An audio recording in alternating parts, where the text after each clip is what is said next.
ಆಜಿ ಮಸಾಲ. ಎಂತ ಅಡಿಗೆಯ ರುಚಿಯಾಗೋ ರಹಸ್ಯವು 20 ರೂಪಾಯಿ. ಸಚಿವ ನಾಗೇಂದ್ರಗೆ ಬಿಗ್ ಶಾಕ್ ಏನಾದ್ರೂ ಕಾದಿದ್ಯಾ ಅನ್ನುವಂತ ಪ್ರಶ್ನೆ ಕಾಡ್ತಾ ಇದೆ. ಬೇಲ್ ಮೇಲೆ ಇರುವಂತ ನಾಗೇಂದ್ರ ಮಿನಿಸ್ಟರ್ ಗಿರಿ ಏನಾದ್ರೂ ಕೈ ತಪ್ಪುತ್ತಾ? ಮತ್ತೆ ಜೈಲು ಸೇರ್ತಾರಾ ನೂತನ ಸಚಿವ ಬಿ ನಾಗೇಂದ್ರ ಅವರು?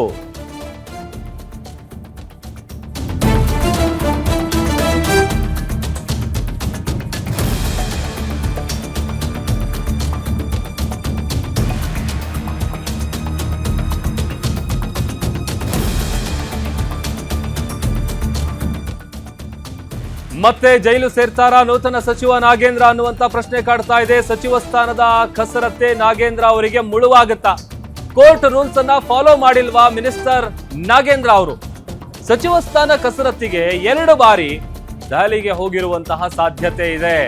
ಜುಲೈ 15, 26ರಂದು ದೆಹಲಿಗೆ ಹೋಗಿರುವಂತಹ ಶಂಕೆ ವ್ಯಕ್ತವಾಗ್ತಾ ಇದೆ. ಹೈಕಮಾಂಡ್ ಭೇಟಿಗೆ 2 ಬಾರಿ ಡೆಲ್ಲಿಗೆ ಹೋಗಿದ್ದಾರೆ ಅನ್ನುವಂತ ವಿಚಾರ ಚರ್ಚೆ ಆಗ್ತಾ ಇದೆ. ನಿನ್ನೆಯಿಂದ ಯಾರ ಕೈಗೂ ಕೂಡ ಸಿಗ್ತಾ ಇಲ್ಲ. ಕೆಲವೊಮ್ಮೆ ಫೋನ್ ತೆಗಿತಾ ಇಲ್ಲ, ಕೆಲವೊಮ್ಮೆ ಅವ್ರ ಫೋನ್ ನಾಟ್ ರೀಚಬಲ್ ಬರ್ತಾ ಇದೆ. ಸಚಿವ ಸ್ಥಾನಕ್ಕಾಗಿ ವರಿಷ್ಠರ ಬಳಿ ಏನಾದರೂ ಲಾಭಿ ಮಾಡಕ್ಕೆ ಡೆಲ್ಲಿಗೆ ಹೋಗಿದಾರಾ? ಆ ತರದೊಂದು ಪ್ರಶ್ನೆ ಕೂಡ ಇದೆ. ಖಾತೆ ಪಡೆದು ಕಾನೂನು ವ್ಯೂಹಕ್ಕೆ ಸಿಲುಕಿದ್ದಾರೆ ಸಚಿವ ನಾಗೇಂದ್ರ ಅವರು. ಒಂದೊಂದು ಕಡೆ ಇಡಿಯಿಂದ ದೆಹಲಿ ಪ್ರವಾಸದ ವಿಚಾರವಾಗಿಯೂ ಕೂಡ ಒಂದಷ್ಟು ಶೋಧ ಮಾಡುವಂತ ಕೆಲಸ ಆಗ್ತಾ ಇದೆ. ಈ ಏರ್ಪೋರ್ಟ್ನ CCTV ಆಮೇಲೆ ಈ ರಿಜಿಸ್ಟರ್ ಅನ್ನ ಪರಿಶೀಲನೆಗೆ ಇಡಿ ಅಧಿಕಾರಿಗಳು ಇಳಿದಿದ್ದಾರೆ ಅಂತೇಳಿ ಗೊತ್ತಾಗ್ತಾ ಇದೆ. ಅಧಿಕೃತ ದಾಖಲೆ ಸಿಕ್ಕರೆ ಜಾಮೀನು ರದ್ದತಿಗೆ ಅರ್ಜಿ ಹಾಕೋದಂತ ಚಾನ್ಸಸ್ ದಟ್ಟವಾಗಿದೆ.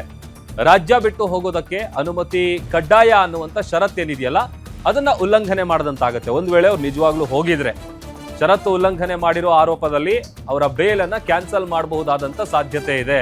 ಬಿಕಾಸ್ ಅವ್ರ ಫೋನು ಒಂದೊಂದ್ಸಲ ರಿಸೀವ್ ಮಾಡ್ತಾ ಇಲ್ಲ, ಅದರ ಜೊತೆಗೆ ಕೆಲವೊಂದು ಬಾರಿ ಅವ್ರ ಫೋನ್ ನಾಟ್ ರೀಚಬಲ್ ಬರ್ತಾ ಇದೆ. ಎಲ್ಲಿದ್ದಾರೆ, ಬೆಂಗಳೂರಲ್ಲಿದ್ದಾರಾ ಅಥವಾ ಡೆಲ್ಲಿಗೆ ಹೋಗಿದ್ದಾರಾ? ಈ ತರದೆಲ್ಲ ಪ್ರಶ್ನೆಗಳು ಕೂಡ ಸಹಜವಾಗಿ ಕಾಡ್ತಾ ಇದೆ.